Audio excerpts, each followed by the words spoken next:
welcome to my channel. Jangan lupa di subscribe ya, serta dibunyikan loncengnya.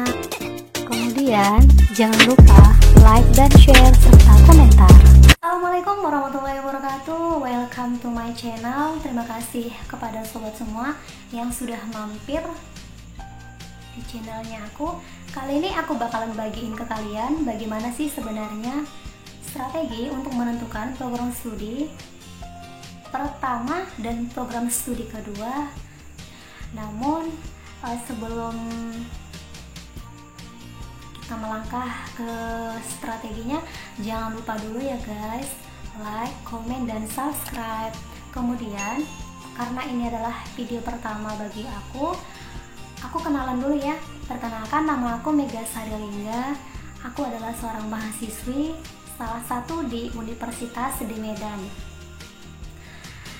Seperti yang kita ketahui bahwasanya tahun ini para calon mahasiswa baru mereka tidak bakalan mengetahui skor mereka sebelum mereka menentukan pilihan pertama dan pilihan kedua pada prodi yang mereka pilih. Dengan demikian, ketika mereka mendaftar UTBK, disitulah mereka menentukan mereka mengambil prodi apa.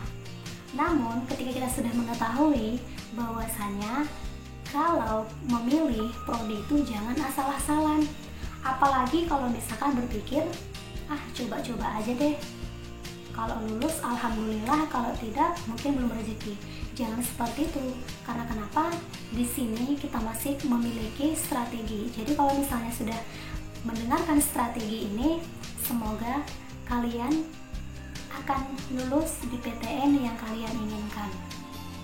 Yang pertama, pahami aturan main yang berlaku.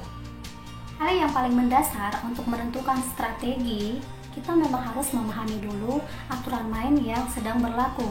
Adapun segala ketentuan yang berkaitan untuk pemilihan prodi di SBMPTN tahun 2020 yaitu yang pertama, peserta diberikan 2 pilihan prodi. Yang kedua, pilihan perguruan tingginya bebas.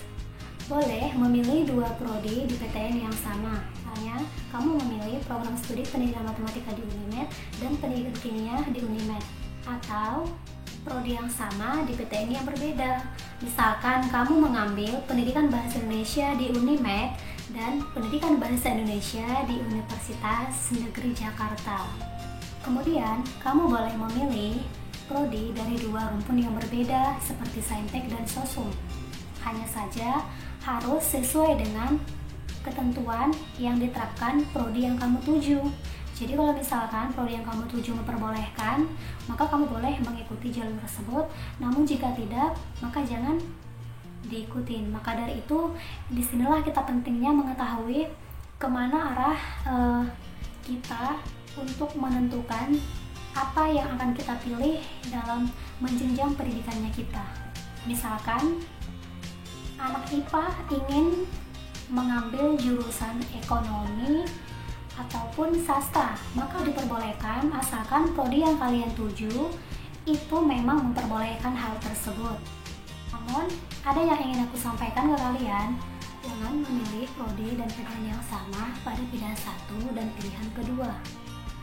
Kalau saran aku jangan, karena kenapa? Ketika kamu nanti diseleksi agar lulus menjadi mahasiswa di PTN, akan melihat nilai UTBK kamu. Jadi kalau misalnya udah banyak yang tertinggi, maka yang tertinggi yang bakalan masuk. Kemudian kamu juga harus memperhatikan urutan prodi yang kamu tuju. Jadi diharapkan jangan pernah memilih prodi yang kedua-duanya sulit. Jadi kita akan diseleksi dari pilihan pertama. Namun kalau misalnya seleksi pertama lulus, maka kita tidak akan diseleksi di prodi kedua. Namun jika kamu tidak lulus pada prodi yang pertama, maka kamu akan diseleksi kepada prodi yang kedua. Khusus untuk pilihan program studi olahraga dan seni budaya, selain daripada seleksi UTBK, kalian akan dimintain ataupun kalian akan dituntut untuk mengikuti seleksi portofolio. Jadi udah mengerti aturan mainnya, maka kita akan lanjut kepada strategi yang kedua. Yang kedua, cek prediksi kesulitan dan persaingan. Passing grade SBMPTN dan nilai UTBK tahun lalu rata-rata bisa jadi gambaran untuk kamu. Namun, untuk passing grade SBMPTN tahun 2020 tidak ada. Kemudian, strategi yang ketiga adalah kamu harus mengikuti tryout atau minimal kamu tryout sendiri di rumah. Karena nggak bisa mengetahui hasil UTBK sebelum memilih prodi, maka kamu harus siap-siap terlebih dahulu, atau kamu banyak belajar di rumah, membahas soal-soal, atau bahkan kamu tryout sendiri juga tidak masalah. Tapi ingat, tahun ini hanya ada satu ujian, yaitu tes skolastik. Dan strategi yang keempat, kamu harus tahu perbedaan prodi yang pertama dengan prodi yang kedua. Pilihan pertama adalah pilihan yang paling berat dibandingkan pilihan kedua. Agar persaingan masuknya kamu lebih mudah, namun lebih aman lagi jika kamu memilih prodi yang kedua-duanya itu lebih mudah masuk perguruan tinggi. Apalagi jika kamu sudah mengukur kemampuan kamu dari tryout yang kamu lakukan ataupun pengerjaan soal-soal yang sudah kamu lakukan. Sehingga disarankan seperti itu. Karena kenapa? Kita lebih baik mengikuti kemampuan kita daripada kita gagal total. Namun dalam menjalankan strategi yang keempat itu ada hal yang lebih penting, yaitu strategi yang kelima. Apa itu? Pastikan prodi 1 dan 2 itu adalah sesuai kemampuan kamu.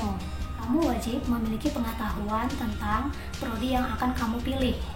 Pengetahuannya setidaknya meliputi hal apa aja yang dipelajari di kampus tersebut.